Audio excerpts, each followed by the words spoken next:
اللہ تعالیٰ کیا فرما رہا ہے؟ وَلَوْلَا فَضْلُ اللَّهِ عَلَيْكُمْ وَرَحْمَتُهُ لَاتَّبَعْتُمُ الشَّيْطَانَ إِلَّا قَلِيلًا۔ اگر اللہ کا فضل اور اس کی رحمت تمہارے ساتھ نہ ہو تو شیطان تو تمہیں کسی بھی جگہ لے کر چلا جائے، تم شیطان کے پیچھے لگ جاؤ گے مگر تھوڑے لوگ۔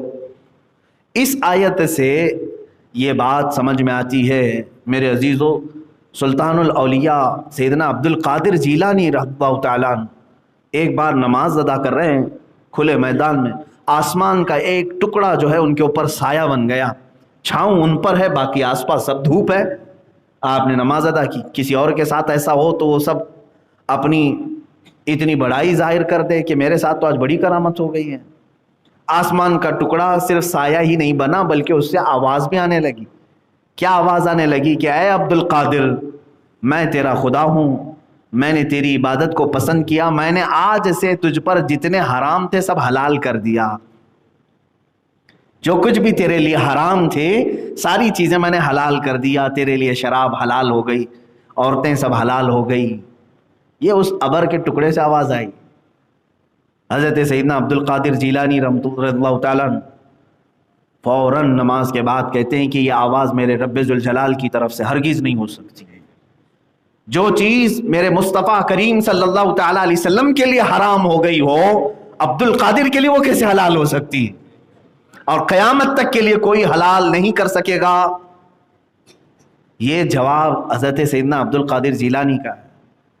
جھوٹے 2 نمبر پیر اپنے لیے بہت ساری چیزیں حلال کر لیتے اور وہ کہتے ہیں ہمارا معاملہ الگ ہے۔ تمہارا معاملہ کیسے الگ ہو سکتا ہے؟ نمازیں معاف کر کے بیٹھے ہوئے ہیں بہت سارے لوگ۔ پیر صاحب نماز کیوں نہیں پڑھتے؟ کہا نہیں، ہم تو کعبے میں پڑھتے ہیں، آپ کو نظر نہیں آتے۔ تو کھانا یوں کیوں کھاتے ہو؟ کھانا یہاں کیوں کھاتے ہو؟ سوتے یہاں کیوں؟ یہ ان کے ایسے پیروں کے لیے جو نماز کعبے میں پڑھنے کی بات کرتے ہیں، مدینے میں پڑھنے کی بات کرتے ہیں، 2 دن کھانا دینا بند کر دو ان کو۔ کہو حضرت آپ جب نماز کے لیے مکہ جائیں وہیں سے کھجور کھا کے آ جائیں، زمزم پی کر کے آ جائیں، کھانا وہیں کھا کر کے آ جائیں۔ میرے عزیزو، مجھے ایک بھی ایسی روایت بتا دو کہ ہمارے اتنے بڑے اکابر اولیاء کاملین میں کسی نے نماز قضا کی ہو۔ سرکار غریب نواز رضی اللہ تعالیٰ عنہ، حضرت سیدنا عبد القادر جیلانی رضی اللہ تعالیٰ، کبھی ان کی ایک نماز قضا کیا ہے انہوں نے جان بوجھ کر؟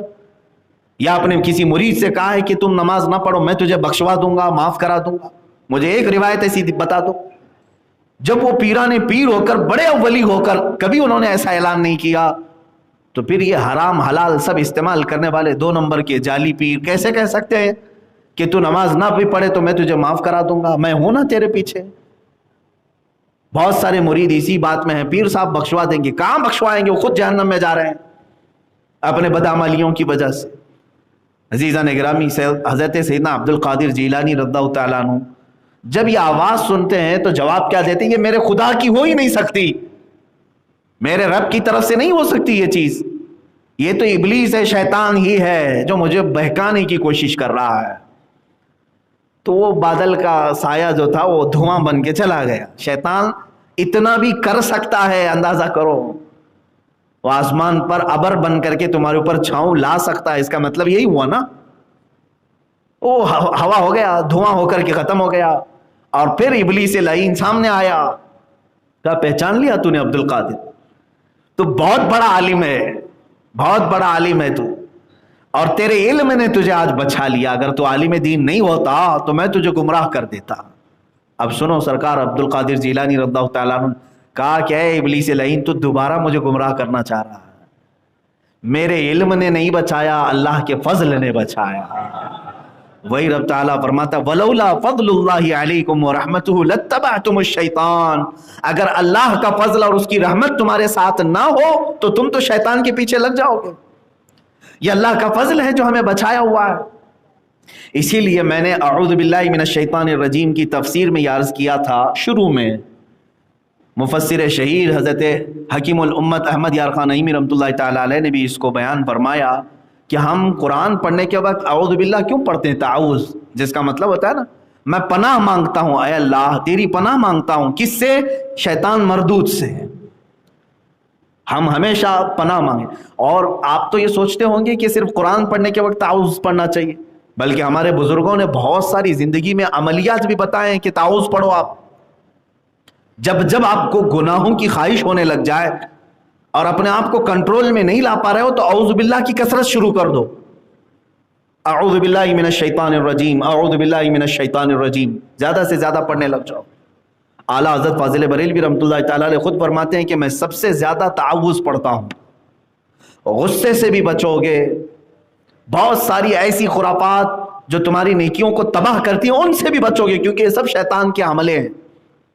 اور جو تعوذ پڑھا، اعوذ باللہ پڑھا، اس کے ساتھ ہوگا کیا؟ مثال کے طور پر میں آپ کو بتاؤں کہ آپ اللہ سے ڈائریکٹ پناہ مانگ رہے ہیں، اللہ کی بارگاہ میں ڈائریکٹ پناہ مانگ رہے ہیں کہ اللہ تو خود بچا لے مجھ کو، تو خود بچا لے. اس کو انہوں نے ایک مثال سے، مفسر شہیر نے ایک مثال سے یوں بیان کیا. کبھی آپ نے اپنے کسی ساتھی کے بڑے گھر یا وزٹ کیا، کبھی ملاقات کی، یا چلیں کسی ایسے کے گھر جانا تھا جس کے گھر کے چوکھٹ کے باہر کتا بیٹھا رہتا ہے، پالا ہوا ہو یا پھر ایسے ہی روٹی ڈالنے پر بھی پل گیا ہوا ہو. آپ دیکھے ہوں گے، آپ اپنے قریبی عزیز کے گھر جا رہے ہیں اور گھر کے قریب پہنچے ہیں، دروازے کے پاس کتا بیٹھا ہوا ہے، بھونک رہا ہے، آنے نہیں دیتا.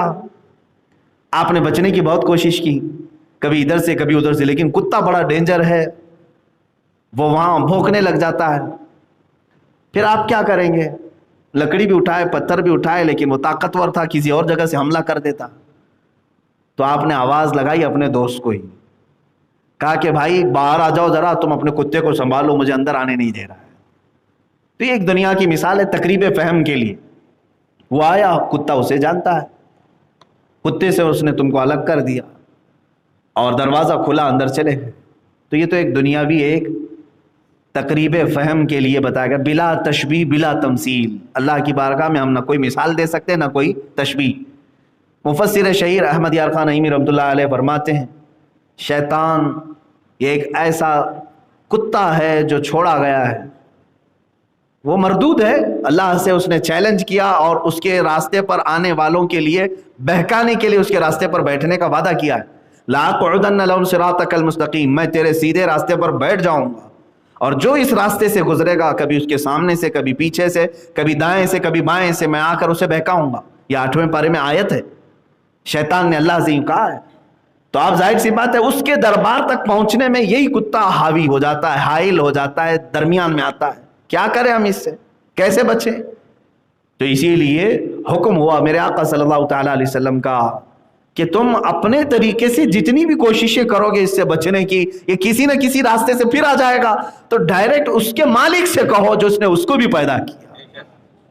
اعوذ باللہ، میں اللہ کی پناہ مانگتا ہوں، اے اللہ میں تیرے بارگاہ میں التجا کرتا ہوں کہ اس ابلیس سے لعین کے شرارتوں سے تو مجھے بچا لے. اور اللہ جس کی حفاظت پہ آ جائے پھر شیطان کا داؤ اس پر نہیں چل سکے گا. یہی قرآن میں بھی اللہ فرما رہا ہے وَلَوْلَا فَضْلُ اللَّهِ عَلَيْكُمْ وَرَحْمَتُهُ لَاتَّبَعْتُمُ الشَّيْطَانَ، اگر اللہ کا فضل اور اس کی رحمت تمہارے ساتھ نہ ہوتی تو تم تو شیطان کے پیچھے لگ جاتے. اے میرے عزیزو، یہاں پر یہ فخر کی بھی بات ہے، گرو کی بات ہے کہ آج تم اسلام میں ہو اور اہل سنت و جماعت میں ہو. اللہ نے اپنی اور اپنے حبیب اور محبوبوں کی محبت تمہارے سینے میں رکھا. یہ اللہ کا فضل اور اس کی رحمت نہیں ہے تو اور کیا؟ اللہ تعالیٰ نے تمہارے ساتھ فضل کا معاملہ کیا، تمہارے ساتھ رحمت کا معاملہ کیا، ورنہ تم بھی شیطان کے پیچھے لگے رہتے. جو لوگ شیطان کے پیچھے اس کے راستوں پر آج ہیں، اس کا مطلب ہے وہ فضل خدا سے محروم ہیں، رحمت الہی سے محروم ہیں. انہیں اللہ کا فضل اور اس کی رحمت نہیں ملی جو شیطان کے پیچھے لگ گئے. اور جو وہاں سے چھٹکارا حاصل کر کے اس کے دربار میں پہنچ گئے، اس کا مطلب ہے کہ اللہ کا فضل انہیں مل گیا، اللہ کی رحمت تمہیں مل گئی. آپ یہ سوچتے ہوں گے نا، بار بار تو یہ ہم نے تقریروں میں سنا ہے، اللہ کا فضل، اللہ کی رحمت ہوتی کیا ہے؟ اس کو فیل کیسے کریں گے؟ میرے عزیزوں، یہاں مسجد میں بیٹھ کر فیل کرو، محسوس کرو. یہ جو تم اب تک بیٹھے ہوئے ہو یہ اللہ کا فضل ہی ہے جو تمہیں بٹھایا، اس کی رحمت ہی ہے. قرآن کہہ رہا ہے اگر تمہارے ساتھ وہ فضل اور رحمت کا معاملہ نہ کرے تو تم شیطان کے پیچھے لگ جاؤ، وہ تمہیں یوں بھگا لے جائے گا. اچھا، حدیث میں یہ ملتا ہے ان الشیطان لَيَجْرِي مَجْرَ الدَّمِ، شیطان کیسے آتا ہے معلوم ہے؟ تمہارے جسم میں اتنی تیز دوڑتا ہے جیسے خون دوڑتا ہے، خون کی بھی رفتار اتنی نہیں ہوگی جتنا شیطان تمہارے جسم میں ہلچل کرتا ہے۔ اب نماز کے لیے آپ آتے ہیں تب بھی تمہارے درمیان آتا ہے، یہاں تک بھی کوشش کرتا ہے بہکانے۔ اور جیسے ہم کو ناف پہ ہاتھ باندھنے کا حکم ہے نا، اللہ اکبر کہہ کے ہم ناف پہ ہاتھ باندھ لیتے ہیں نا، دونوں رکعت باندھتے ہیں۔ اس کی حکمت میں بعض علماء نے یہ لکھا ہے کہ شیطان ناف کے راستے سے اندر داخل ہو کر کے اس کے دل میں وسوسے پیدا کرتا ہے۔ تم اپنی ناف پر ہاتھ رکھ لو، اللہ اکبر، تحریمہ کا ہاتھ، تاکہ اس کی شرارتیں تمہارے جسم کے اندر نہ جائیں۔ یہ ایک تعویل ہے، علماء اکرام نے اس کی بیان فرمائے، واللہ ورنہ ہاتھ ہم کیوں باندھتے ہیں کیوں نہیں، اس کی حکمت جاننا ہمارے لیے ضروری نہیں، میرے نبی نے کیا بس یہ کافی ہے۔ بعض علماء نے حکمتیں بیان کی۔ دوسری بات، صفوں کو پر کرنے کا حکم دیا گیا۔ سوشل ڈسٹینس والے آج اس کو سن سکتے ہیں۔ اللہ کے نبی صلی اللہ تعالیٰ علیہ وسلم جب امامت کے لیے کھڑے ہوتے تو آپ پیچھے مڑ کر کے صفوں کو دیکھتے اور ارشاد فرماتے، استووا صفوفکم، سووا صفوفکم۔ بہت سارے اماموں نے یہ کہنا بھی چھوڑ دیا، یہ سنت ہے، رسول پاک صلی اللہ تعالیٰ علیہ وسلم کی سنت ہے۔ شروع میں بعض لوگوں نے مجھ سے یہ سوال کیا تھا کہ آپ نماز پڑھانے سے پہلے کیا بولتے ہیں، اور ہم نے کبھی یہ اس طرح سے نہیں دیکھا، آپ کیوں الگ سے کوئی نئی نماز پڑھا رہے ہیں؟ نہیں میرے عزیز، کچھ بھولی ہوئی سنتوں کو زندہ کرنا چاہ رہے ہیں۔ رسول کریم صلی اللہ تعالیٰ علیہ وسلم کی عظیم سنت مبارکہ تھی، صفوں کو درست کرتے، جب تک صفیں درست نہیں ہوتی نماز قائم نہیں کرتے۔ الگ الگ الفاظ ہیں حدیث پاک میں، تراسو، حضور فرماتے کندھے سے کندھا ملا لو، وسد الخلل، فرماتے کہ خلل بیچ میں جو گیپ ہے اس کو پورا کر دو، تھوڑا سا بھی گیپ مت رکھو۔ نبی فرما رہے ہیں سد الخلل، عربی کا لفظ ہے، آپ دیکھ لیں کہیں پر بھی ڈکشنری میں، جس کا مطلب ہوتا ہے چھوٹے سے بھی گیپ کو پورا کرو، اور تم اس نبی کے فرمان کو پلٹ کر کہہ رہے ہو سوشل ڈسٹینس، دور ہو جاؤ، ٹچ نہ کرو ایک دوسرے کو۔ تو شریعت کس کی ہے؟ اللہ کے رسول صلی اللہ تعالیٰ علیہ وسلم۔ میرے آقا صلی اللہ تعالیٰ علیہ وسلم کیا وہ حکیم نہیں تھے؟ حضور اکرم صلی اللہ تعالیٰ علیہ وسلم کو یہ بات نہیں معلوم تھی کہ کسی دوسرے کے کندھے کو ٹچ کرنے سے بیماری آ سکتی ہے معاذ اللہ؟ کیا تم ان سے بھی بڑے حکیم ہو رسول پاک صلی اللہ علیہ وسلم سے؟ میرے عزیز، جس کو کرنا ہے وہ کرے، جس کو کرنا ہے وہ کرے، لیکن جہاں تک میری بات ہے، مجھ سے اگر پوچھو گے، میں اس چیز کا قائل نہیں ہوں۔ میں اگر جماعت میں کھڑا رہوں، مجھ سے اگر کوئی ٹچ نہیں ہونا چاہتا ہے وہ جائے دور، لیکن میں اس کی دعوت ہرگز نہیں دوں گا، اس لیے کہ میرے نبی نے خلل پورا کرنے کا حکم دیا ہے۔ اب سنو، کیوں خلل پورا کرو؟ یہ گیپ کیوں بھرو؟ یہ گیپ کو کیوں کمپلیٹ کرو؟ کیوں کہا گیا ہے کہ صفوں کے درمیان کوئی جگہ خالی نہیں ہونی چاہیے؟ رسول کریم صلی اللہ تعالیٰ علیہ وسلم کی دوسری حدیث ہے جس میں فرمایا، اگر تم نے صف کے درمیان فرجہ کہتے ہیں کشادگی رکھی، گیپ رکھا، تو فرمایا گیا کہ اس جگہ شیطان آ جائے گا جو دونوں کے دلوں میں وسوسہ پیدا کرے گا، ادھر بھی اور ادھر بھی، اور دونوں کی نمازوں کو خراب کرے گا۔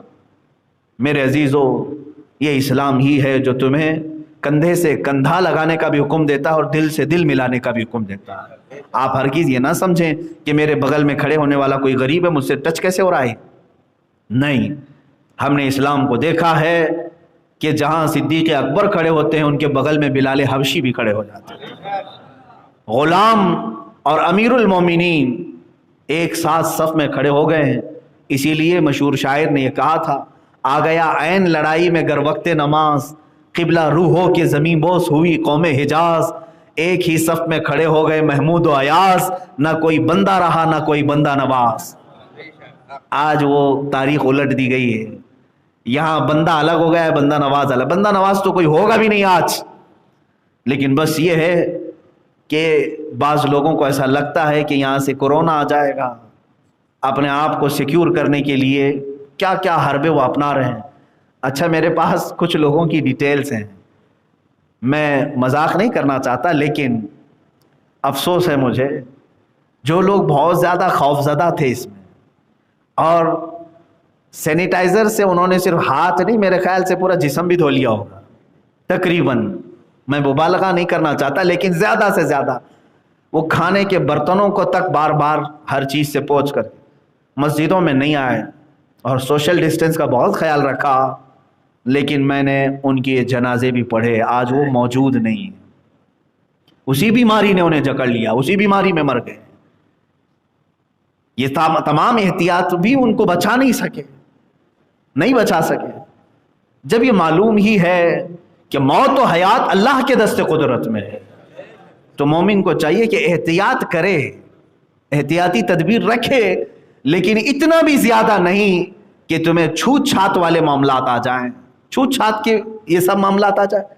باپ اپنے بیٹے کو چھونے سے ڈرے، ماں اپنے بیٹے کو اٹھانے سے ڈرے کہ باہر جا کر کے آیا ہے فلاں نہ ہو جائے۔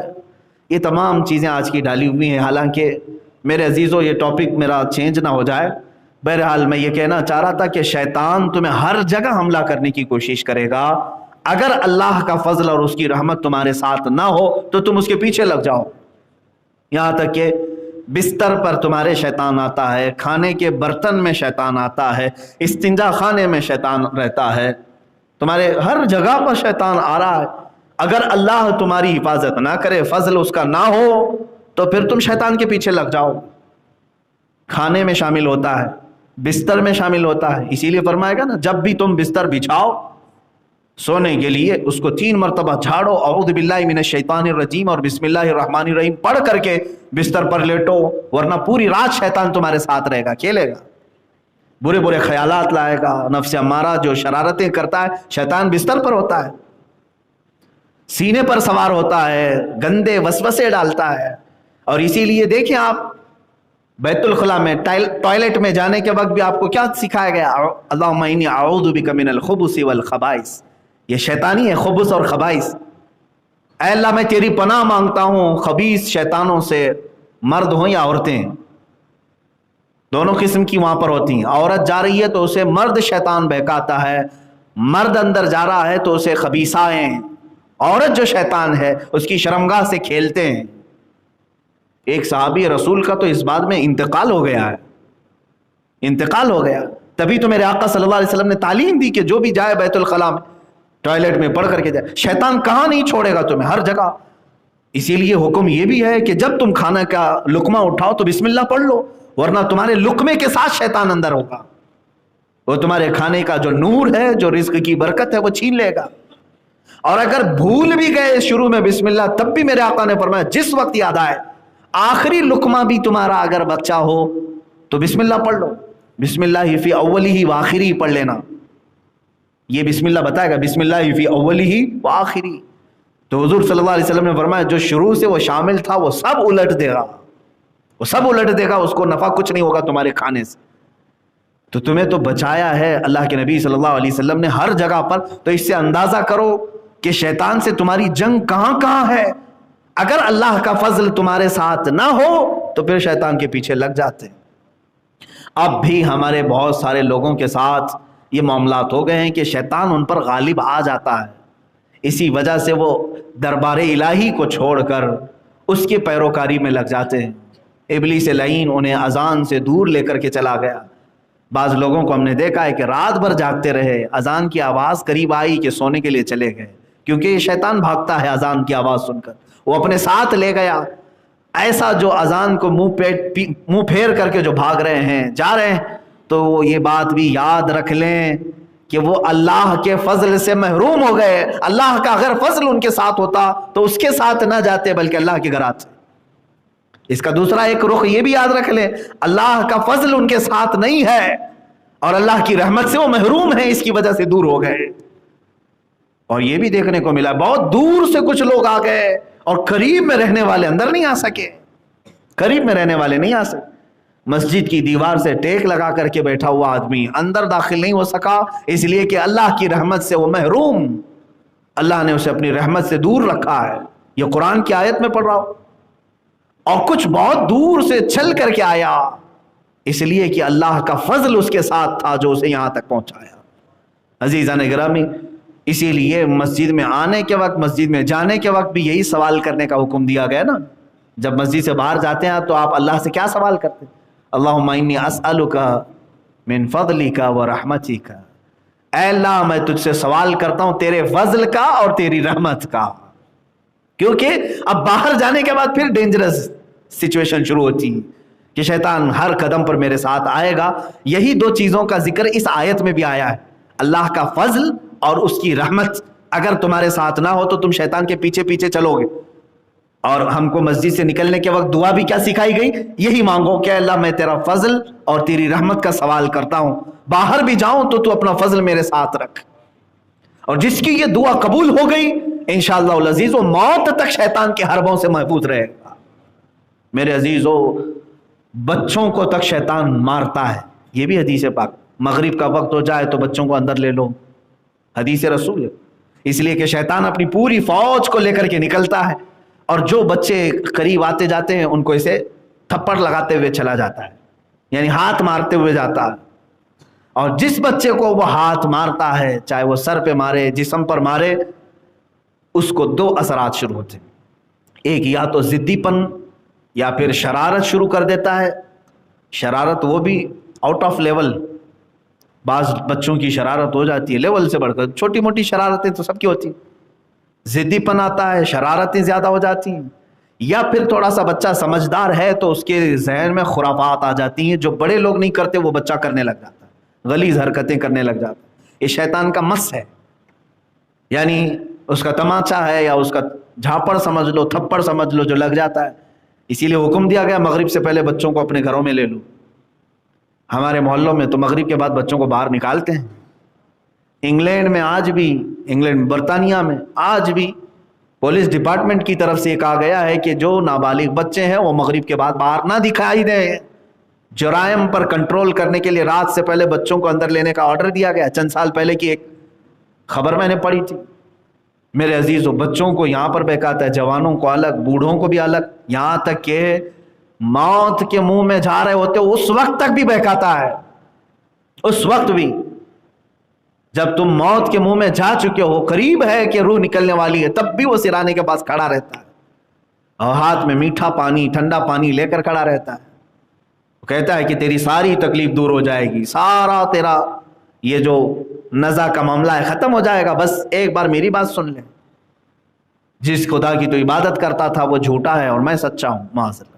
دیکھ تجھے وہ آج تکلیف میں چھوڑ دیا اور تیری طرف وہ دیکھتا بھی نہیں۔ میں تو تیرے پاس پانی لے کر کے آیا ہوں، ٹھنڈی ہوائیں چلاؤں گا۔